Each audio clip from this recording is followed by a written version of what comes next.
podcast party. Descent into Avernus.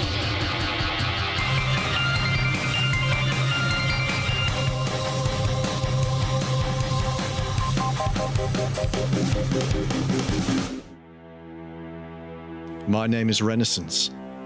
We've come to Uldrak's grave, looking for the blood of a Titan, so that we can fulfill our promise to Ralzala the Tao. All we've found is a giant sword, buried blade down in the soil, with a great glowing jewel on the pommel, and a huge helmet lying on its side. I've just sensed the presence of a fiend inside the helmet. I snatch the dreidel out of the air, and I point towards the helmet. Something in there. Devil or demon. You want me? I could fly up and look at that red light, or do you want to handle what's in the helmet? Could be a threat in the helmet. Could be waiting for you to go for the thing on the sword. I think we should check out the helmet. Yeah. Wizen, if monsters come out of there and attack us, you take this thing and you ram them like you did that other creature, all right? That was pretty epic. You were great. I didn't know what the hell I was doing, I'll be perfectly honest, but glad I could be of assistance. Just do it again. Yeah, it was good. Sure, yeah. Matt, how many creatures did I detect in there? 1. You want to call it out? Well, it knows we're here. Definitely knows we're here. Us pretending we don't know it's there is just a waste, right? I mean, what is that going to do for us? I stand in front of the war machine, and I say, You, inside the helmet. We know you're in there. We'd like a word. Corbin's going to stay on the harpoon gun and ready to blast that thing. Hylan, get ready. I'll get on the other harpoon gun. I guess there are 2, right? There are 2. I want to operate the demon chomper. My hand strays away from the pommel of Heaven's Fall, and I make an inverted devil sign, like palm up, with my middle 2 fingers pressing against the palm, and my fingers are twitching, and I'm going to ready in action Eldritch Blast. You have Eldritch Blast? Oh! Which I will use if something like charges out at us from inside the helmet. From the inside of the helm, you hear... And then you hear... Hearing the frickin' every single day. And then from outside of the helm, you see something flit out and fly in your direction. This is a creature that you are very much aware of, having faced them multiple times. As this thing comes at you, you see that it's kind of larger and plumper than the average spined devil as it flies up into the air about 20 feet. This creature flies out and you see him flapping his wings in a very sort of bumblebee-esque way. Like, how the hell can the wings of this creature actually keep this thing flying in the air? The beak of this spined devil points in your direction and you hear, "What are you here for?" We're looking for Uldrak. Uldrak the Titan. Or what's left of him. Is he buried here? The creature sort of lands on the ground and then walks towards you on stumpy, clawed feet. Comes within probably like 10 feet of you and says, "You're looking to repair that piece of crap?" And he points at the demon grinder. "Is that why you're here?" Take no notice, Wizen. That's a lovely machine. No, it ain't broken. We're looking for Uldrak, like I said. "Well, I'm Uldrak. What is it you want?" You ain't Uldrak. Last count, I am Uldrak, yes. And this is your grave? You're a Titan? He sighs, puts his clawed hand on his face. Listen, this is a lot I know for a lot of people. Do any of you know Giant? I do. I know Giant. You know Giant? Yes. I don't. Oh, shit, I don't. I'm sorry. Oh. I wish you weren't a liar. He starts muttering to himself. He's like, Det är inte plågat hela vägen fram i rygg. If we fuck this up, they're probably going to close the Stockholm office of Cast Party. We'll have to lay off all those people over there. So yeah, after he says that, which none of you understand, the spine devil crosses his arms and says, "Now you're not here to get your repairs done. So what do you need to be?" It's a bit awkward.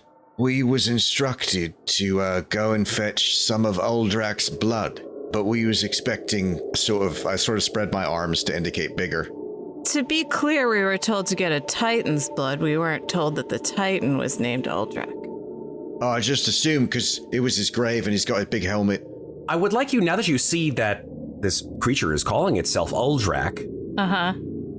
All of you guys can make an Arcana check. Corbin rolled a 2. Well, don't worry, because Renascence got a 1. Don't worry, because Hylan got a 20. And Ofelia got a 24. I know what's going on here, ladies. I'm pretty sure I know what's happening. Yeah, you know Corbin. I point at Corbin. I think we should let the boys handle this one. Right, ladies, just step back. It's about blood and men things cause giants, so step back. Hylan and Ofelia, stepping into that situation, you realize that if Uldrak is indeed a Titan who has been somehow or other changed into a spine devil, that getting his blood in this form is probably not going to be able to break the Dow's curse. Are you a Titan? If you want to bring up bad memories, yes, I used to be one. Wow. Can you, sort of change back? That's a funny one. No, I cannot change back because I was cursed to be this way. Fuck. You think his blood's good? We could just take his blood a little bit. What do you think, Hylan? What do I think about taking his blood? Yeah, is this blood still Titan blood if he ain't a Titan? I think it's exactly the same. I'm hoping that you guys are saying this in like a huddle. Yes. Yes. Rather than Yeah, no, we're not saying this in front of him. I think we need to help him turn back somehow. Why don't we ask him? Ophelia, ask him. Do it. Ofelia turns to him and says, not in a hushed whisper, how exactly did you come to be cursed like this? What happened? Is there a way to undo the curse? Yeah, he sort of nods, but as he nods, he starts to speak, and then it's almost like he's sort of talking to maybe himself or something like that. In Giant, again, he says, I learned how to remove this curse, but the solution is, it's a little beyond me. I just sort of gave up. I'm just more interested in just scrabbling to survive. All right. How would you remove this curse? Well, long ago, I quested into the 9 hells, because Surtur, my god, gifted me with this quest to slay the goddess Tiamat. But the Dragon Queen, I guess she was too much of a challenge for me. I was not killed by Tiamat. Instead, she transformed me into this form. Insight check. Be my guest. 16. He's not lying. Fuck. That's worse. So Corbin's going to ask him, so this hill here, this isn't your old Titan body's grave, right? No, my body is this now. And he points to his devilish form. Oh. What's up there? I point to the knob on the end of the sword, the glowing ball. The only thing that I could wrest from the horde of Tiamat. It's the only treasure I have left. What is it? He sort of looks at you and looks back up at this orb. It's a very powerful magical item. It's called the Orb of Dragonkind. The what? The Orb of Dragonkind, flimdige fushti hell. Orb of Dragonkind.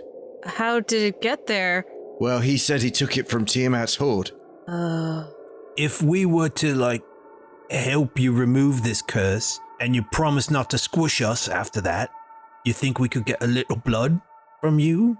Yeah, we're not trying to bleed you out. We just need, I hold up the empty bottle, the potion bottle. It's interesting that you need my blood, because the only way for me to retain my form is to spill some of Tiamat's blood on the ground of Avernus. What, we can't do that? I would love to do that, but that's no easy Oh, thing. no, fighting Tiamat, would be madness. Oh. But, if you're willing... You know where there's some of her blood that ain't in her, is that it? Yes. Yes, if you're willing to negotiate on my behalf. There's a dragonborn here on Avernus. He's a relatively powerful dragonborn. Well, not as powerful, of course, as me in my true form, but still very powerful. What's the gentleman's name? He calls himself Archon the Cruel. Fuck. Oh, what? He carries some of Tiamat's blood in a reliquary around his neck. There are so many different IPs colliding here in hell. Have we ever heard of Archon the Cruel? You can certainly make a history check if you'd like. Corbin did really well for Corbin. He rolled a 9. Okay. Well, no for Renaissance got a 6. No for Renascence. Ofelia rolled a nat 1, so she's got a 4. Hylan got a 7, and Yeah, so Corbin has the high score. Corbin has the high score with a 9. Yes. you'll Well take done, it Corbin. into Archon, you know? Shouldn't have been condescending. I'm sorry. All right, so let's find this guy and get it. Uldrak says, "No, wait a minute. He's not just going to give it away. You know, that's his magical connection to his goddess, of course." And he sort of spits this stream of green fluid on the ground. Dem Tiamat flesh nörken för käken väl. I also will spit. Should we all spit? It's precious to it. Would he rather have that orb thing? You read my mind, big boy. Yes, indeed. If you want to train the orb of dragonkind for the reliquary. I don't want to give him anything. But we got a quest and a quest and a quest here, so I think we gotta just keep following the lead. I think it's a good option to have. If he's willing to part with it, I think we should take it. The orb of dragonkind is a very powerful artifact. It's stuck up there because it does certain things and makes sure that the Tiamat followers and all of the Abishai and horrendous devilish foes don't go anywhere near my shop. Don't go anywhere near your shop? My repair shop. And he sort of gestures back towards the helm. Oh, wait, you fix these vehicle things? That's why I thought you came here in the first place. Oh. Have you got anything else to sort of buy and sell? What are you looking for? Diamonds? Diamonds mainly? Yeah. Makes this sort of almost avian hiss. He goes, "Diamonds? No, I have no diamonds. What need have I for diamonds? How about a little bit of platinum? Even a couple of platinum pieces? We don't trade in platinum." Du här inte bara run i vattnet. I know, I thought you just might have some for scrap, for the, I gesture towards the war machine. Like there might be some platinum parts. Wizen says, "This baby's, she runs on soul fuel. She's, she's full infernal iron, head to toe." Right. Maybe some platinum on the remains of your belongings, your Titan stuff. Make a persuasion check. That is a 23. Well, there are mortals who do come down here. They don't last very long, so perhaps platinum would be certainly something they may trade in. But if you wish to come on over and take a look at what I have, it may be of interest to you. He means his hat, right? He means the helmet, yeah. Okay, yeah, I'll step over to the hat with him. Corbin will go with him. Let's see what he's got for you. Yeah, so he sort of brings you over to this helmet, which is basically the entrance to his shop. You see gears, you see enormous planks of metal, rivets, just hundreds and hundreds of rivets, a hammer fastened to a set of iron arms, and it's got sort of almost like a pneumatic thing attached to it, which hisses rancid-smelling steam out of it. And there's a very battered anvil underneath it. What's that thing with the arms and the hammer? That's my baby. I made that from parts of my helmet. Call it Big Red. What's it do? It hammers out all the rivets and all the dents and all the scratches out of the plates in which people come sometimes to give me if they are done with all their fighting and scarfalling. Oh, you use it to work? Yes. What would you use it for? Smushing bad guys? I don't know. If a bad guy wants to put his face under my hammer, I'd be more than happy to see it work its magic. Sort of scanning around, I'm looking for essentially 2 platinum coins or the equivalent amount of platinum. Make a quick perception check. Relatively low DC. It's a small shop. I will guidance myself on this. 12 on the roll, and with guidance, a 16 total. Yeah, underneath the soot and ash and dirt that is just prevalent everywhere in this shop, you do see some glittering platinum coins on the ground, almost sort of haphazardly thrown away. Pick up a couple of coins, and I say, these will do. I'll give you, how about this azurite for it? I show I've got an azurite gem worth 10 gold pieces. He sort of grabs it, looks at it, puts it to his eye, checks it out. He says, "I don't need this, but do you have anything else?" I'll tell you what you might be interested in, because I imagine it's pretty hard to come by here. I hand him a pinch of water. I say that's 15 gallons of dehydrated water. He goes, this is water.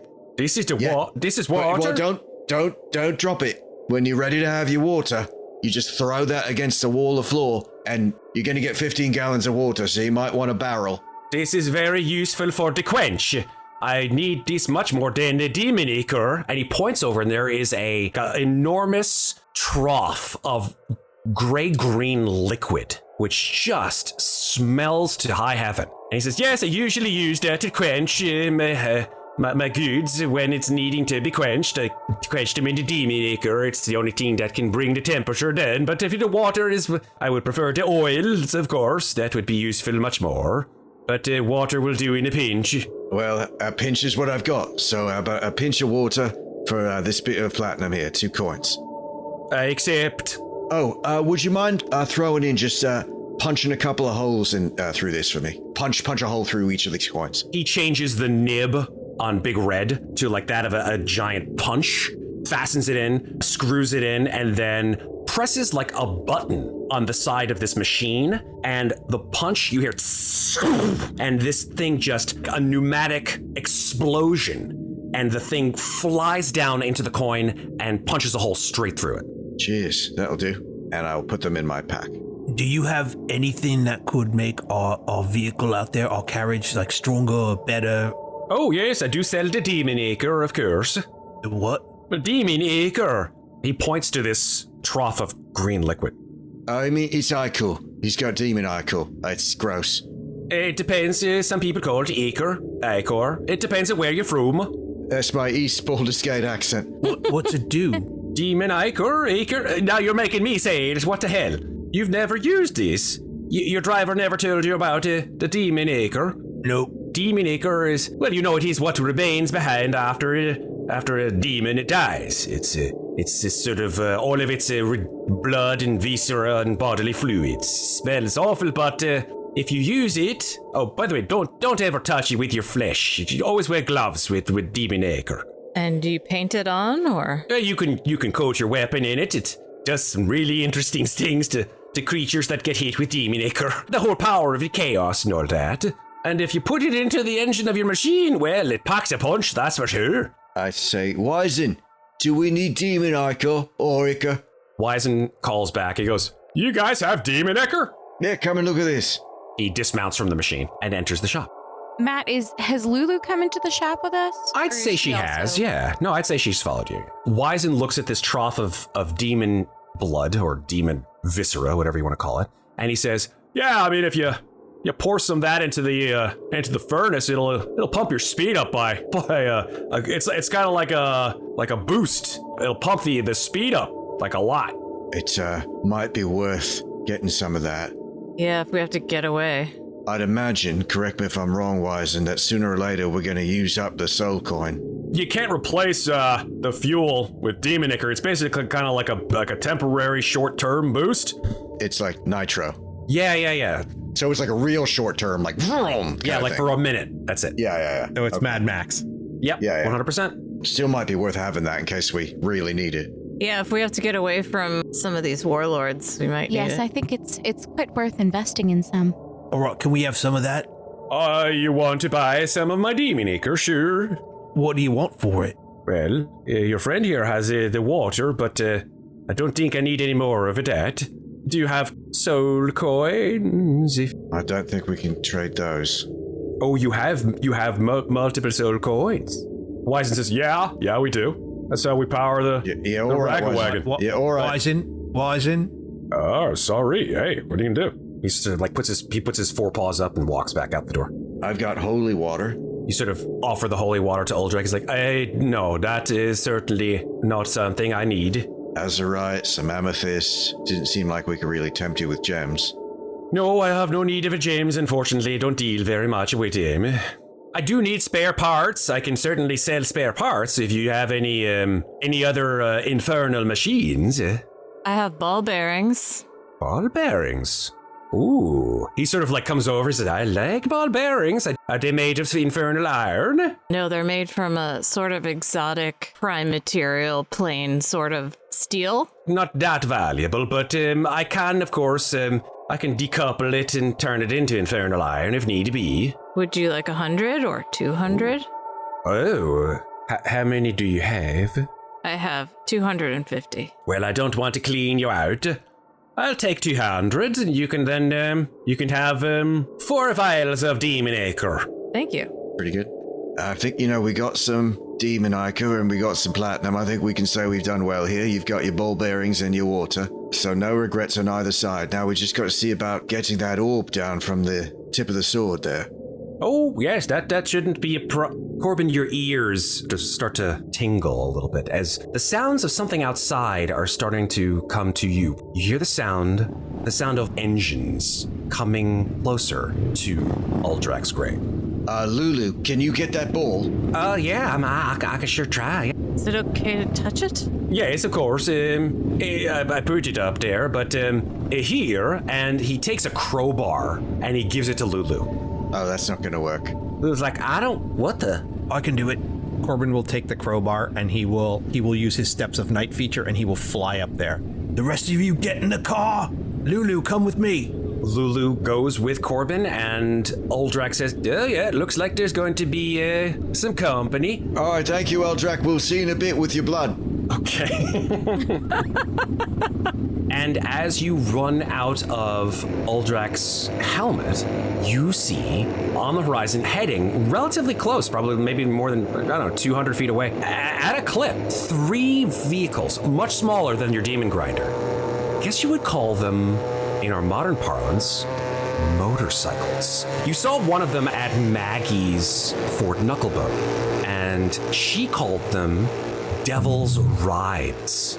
And in fact, atop these 3 vehicles are indeed 3 creatures. One is a bloated-looking barbed devil. This one has sort of like sacks of flesh hanging off of his arms and legs, the barbs that are protruding from his back and basically all over his body are piercing a black leather jacket. And he has on his head a sort of half helmet with spikes all along the top of it in sort of a mohawk of spikes. In front of his face, he's wearing a pair of enormous goggles. To his left, there is a sort of wispy, thin-looking, bearded devil. The bearded devil with purple skin and very thin, almost emaciated limbs, has long ears, is wearing basically nothing but a vest of chains, and his beard of spikes is flowing in the wind behind him. No helmet at all. But behind him, attached to his devil's ride, is that inimitable glaive that almost all beard devils use, the ones with ever-burning wounds.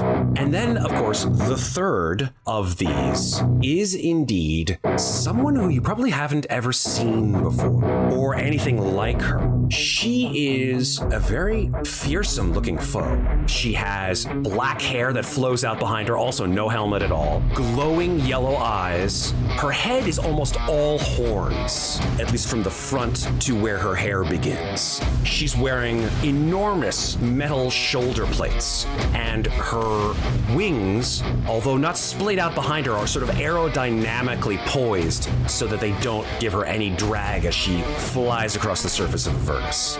They spot you coming out. They're not too far away. Yeah, let's get in the car and throw one of these demon ichor things into the tank. We have to get the dragon orb. I'm running for the war machine. I'm trying to jump on the back of it. Let's go ahead and roll initiative. Hi, everybody. The show will be back for the second half. First, it's time to tell you about how you can play D&D with us. Cast Party's professional dungeon masters are available to hire for online games. We have games for kids as well as adults, and our DMs can run almost any of the official Dungeons & Dragons 5th edition adventures, as well as third-party adventures, and some we've created ourselves. If you enjoy Podcast Party, please follow the show, rate us, and leave us a review. We would love to hear from you. Message us on social media, or email us at info@cast-party.com. Follow us on Facebook at CastPartyDND, on Twitter at CastParty2, on Instagram at cast_party, and on TikTok at cast_party. Thanks very much for listening, and now back to our adventure in Avernus. Let's go ahead and roll initiative. I'll get a 10. rolled an 18. Corbin rolled a 1, but that gives him a 3. Renaissance with a 14. I will make Uldrak a non-combatant. You guys have all run out of Uldrak's helmet. Corbin has flown up to the top of this sword with the crowbar, and Lulu is indeed with him, and the rest of you are sort of running out towards the Raga Wagon. As these creatures on their devil's rides just ride into Uldrak's grave, they see you sort of peeling out, and the one in the middle, this female-looking devil with golden eyes, pulls in pretty close, zooms her devil's ride, and she calls out to Uldrak, and she says, "Uldrak, we're here for repairs. Who are these people?" Earlier I rolled that I determined that I knew what a Cambion was. Does she look like a Cambion to me? She sure does. Fuck. And Uldrak says, "Little sorry, I didn't expect you here so soon." And he looks nervous as fuck. She says, "Who are these people? Are they associated with the other warlords? I see that they have a demon grinder." That's Raga Draga's demon grinder. I say, ain't is no more. She pulls out from behind her back this enormous warhammer, which looks very similar to the warhammer that you pulled off of Clunk. And it lights up with this orange light, and she says, "Men, do what you do best. Take them out." She places her hellish warhammer in the direction of the closest creature to her and will fire a fire ray. Lances out of the warhammer, and she does that twice. She will aim for Hylan twice, since Hylan is closest to her. So that is a 20 to hit. Yeah. 16 fire damage as this fire ray lances into you. I will uncanny dodge that. Superb. It only does 8. And then the second one is a 13. That will miss. Amazing. That's Lil Sori's turn. Ophelia. Ophelia will run up behind the helmet so that she is next to Hylan. She will touch her with a Cure Wounds. Thank you. You're welcome. That's going to be 8 hit points that you heal. And then keep on running. She runs past Lulu in the orb so that she is standing about 20 feet from Renaissance and 35 from the Raga Wagon. Renaissance, it's your turn. Renaissance looks back over his shoulder towards Ophelia and Hylan. He's going to run 15 feet to jump onto the top of the Raga Wagon. Okay. And then he's going to wheel around and look towards where the Cambion is and her ride next to the helmet. And he spreads both his fingers with palms open and index fingers intersecting. And he says, "Hidden Hex." And I'm going to cast bonus action Hex on her. So she will have disadvantage on strength ability checks. All right. And as my action, I then drop my hands, turn both of them palm up with the devil sign with the pinky and index fingers pointing towards her, and I fire 2 Eldritch Blasts at her. Whoa. You have never seen this come out of Renaissance before. What the? Okay, the first shot is an 18. An 18 will not hit. Oh, fuck. Yeah, she's gonna be crazy to hit. And the second shot's only 10, so I miss her twice. Yes, that's correct. Okay, that's my turn. Now it is the Bearded Devil's turn. The Bearded Devil rides his Devil's Ride motorcycle 60 feet towards the Raga Wagon and then sort of peels out. He did see Ophelia nearby to it, so he will sort of stop in front of Ophelia, jump off the motorcycle, and pull out his Hellfire Glaive and run over and try to whack her with 2 attacks. One with the glaive and one with the beard. So that's a 9 That'll with miss. the glaive, and with the beard, that's a 16. That is target. Oh, wait. Cutting words. All right. Cutting words. What's your AC? Yes. It's 16, so Yes, yeah, okay. absolutely. He missed me with the glaive, and I'll say, "You can't even hit someone right in front of you with that giant weapon? What kind of fighter are you?"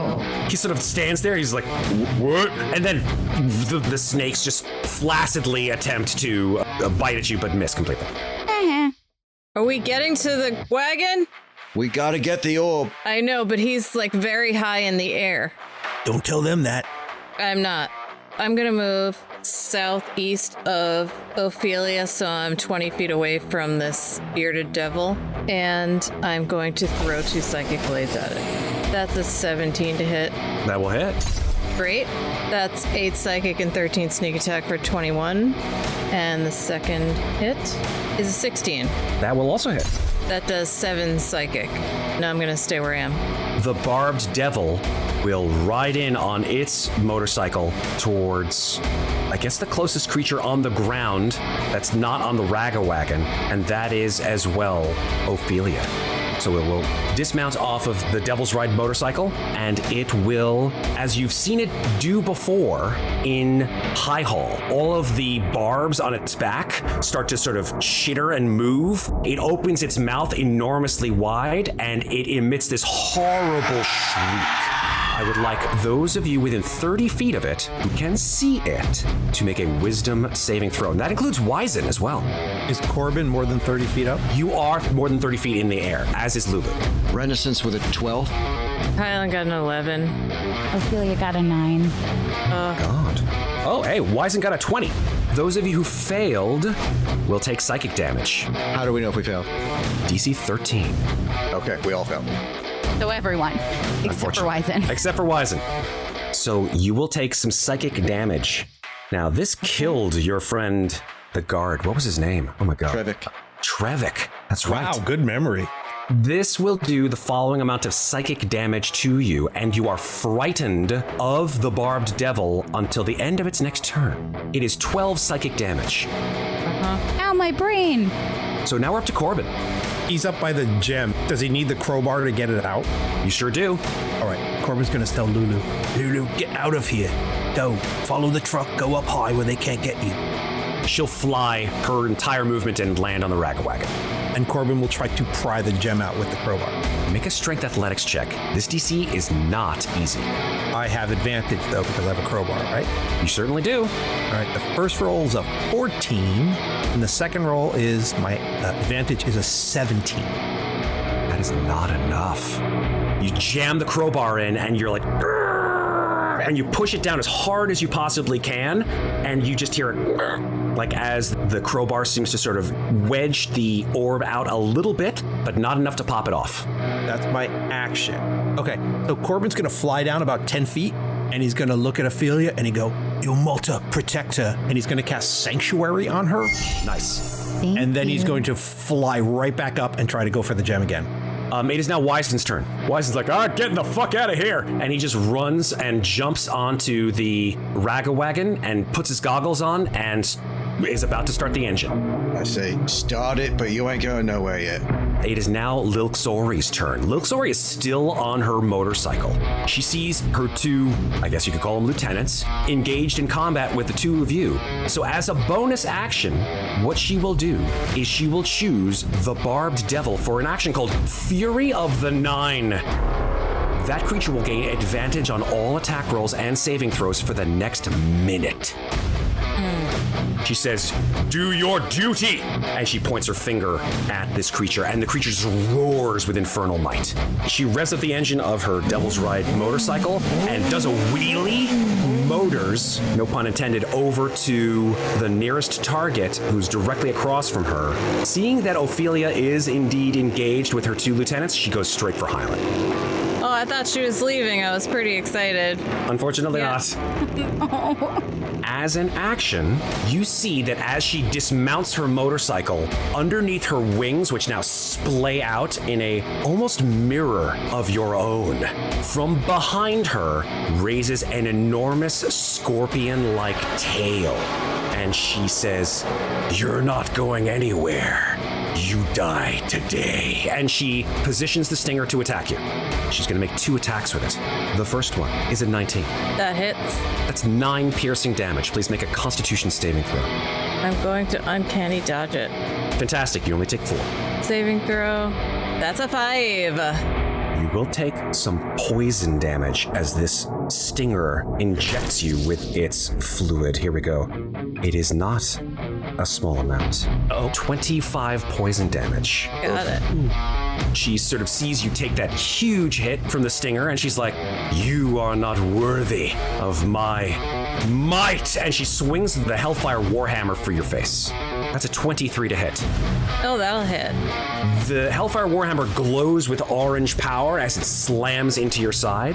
That is 8 bludgeoning and 9 fire damage. I am unconscious. Bam! Corbin immediately screams out, "You can't let her die!" Because he knows what that is. "She'll be dead forever! Don't let her die!" It is now Ophelia's turn. Ophelia will run toward Hylan away from the 2 devils. So here's the wisdom save there. What's the DC, please? 15. Okay. That's a 21 off the first one. All right, so let me go with the wisdom save from the barbed devil here, who has advantage on this wisdom save. You got a 17. So both of them will make opportunity attacks against you, Ophelia, with the sanctuary still in place. The barbed devil will slash at you with his claw. That is a 15 to hit. That misses. Yay. The other one, the bearded devil, will swipe at you with his glaive. That's a 17 to hit. Cutting words. You missed me once with that glaive. What makes you think you'll be able to hit me this time? Make your roll. That's a 6. Absolutely, it brings it down to a whopping 11. which will miss. Great. I will then cast Cure Wounds at level 2 Thank you. on Hylan. You are welcome. Brings you out of unconsciousness, but you're still prone on the ground. That's 13 hit points. Yes. Thank you. Then I will continue to move toward the Ragawagon. I say, Wizen, run him over. I point towards the 2 devils that are now standing in front of the wagon. And he puts the thing in drive. So on his turn, he will move it forward. Meanwhile, I don't think I can fucking hit her. Can you use the chomper? I don't think anybody's actually in range right now because he has to pull the wagon He up. has to move it, right? That's right. Yeah. And I'm going to try to take out the bearded devil. I'll fire 2 Eldritch Blasts at the bearded devil because he's wounded. First shot is a 15. That will hit. Okay, and he's going to take 10 force damage from that. Awesome. Big hole in his side. And the second shot, only a 10. That will miss, unfortunately. Okay, yeah, I'm just waiting for Wizen to pull the thing up. The bearded devil, who has been massively wounded and is not doing well, will run to the closest target to him, who isn't running away, and that's Hylan. Hylan is prone on the ground. And because she's prone on the ground, we'll have advantage on these 2 attacks. One with the glaive and one with the beard.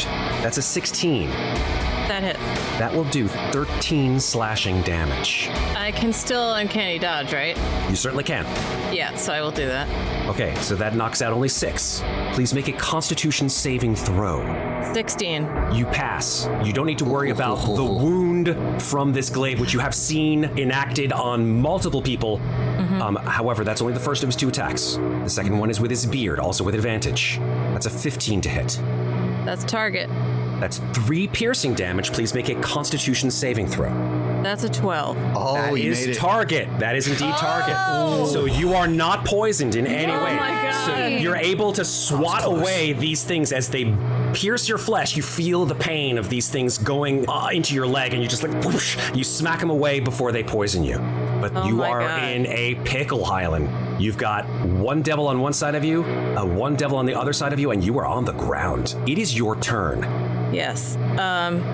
I'm going to disengage as a bonus action, Yes? and I will run towards the Ragawagon. So you get up and use 15 feet of your movement to do so. I use 15 feet to get up, so 5, 10, 15 is 30. And then I'm going to double move, so I'm going to move 30 more feet. You can get on the wagon. Yeah. All right, I'm on it. Battered, bleeding, and horribly, horribly in pain, you jump onto the Ragawagon Yeah. alongside Wizen. And I just wink at Renascence and drag my ass up on it. Barb Devil, this creature, he doesn't see anyone except for Ofelia, but can he make it to Ofelia? Let's see, how far is he from Ofelia? He is 35 feet. So instead of moving towards you and attacking because he's too far away, he will make the wisdom saving throw, or attempt to anyway, with advantage, and will throw a ball of flame at you. So here we go, wisdom saving throw.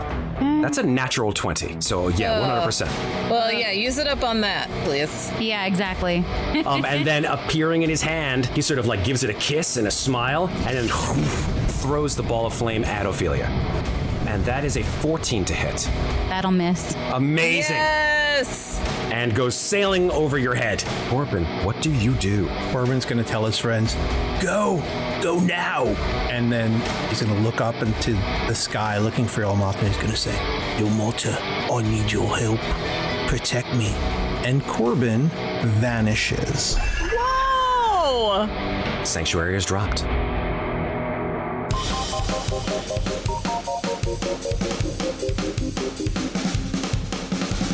Thanks for listening. This episode featured the Dungeon Master stylings of Matt Gordon, with Andy Cannistra as Painbearer Corbin Shiv, Carolyn Fox as Hylan, Rachel Tamarin as Ofelia, and me, Tal Aviezer, as Renascence. This episode was edited by Carolyn Fox and me. Our original theme music is by Lauren, Anker, and Anthony DiMasso. Some sound effects in this episode are courtesy of Syrinscape. Remember, if you enjoy Podcast Party, please follow the show, rate us, and leave us a review. Thanks very much for listening. We'll be back in 2 weeks with the next episode of Descent into Avernus. That's the Ragawagon! Well, she didn't say the Ragawagon because you guys named it the Ragawagon. But Yeah, we called it the Ragawagon. yeah, she says, let me change that. That's Ragadraga's wagon. That's Ragadraga's wagon.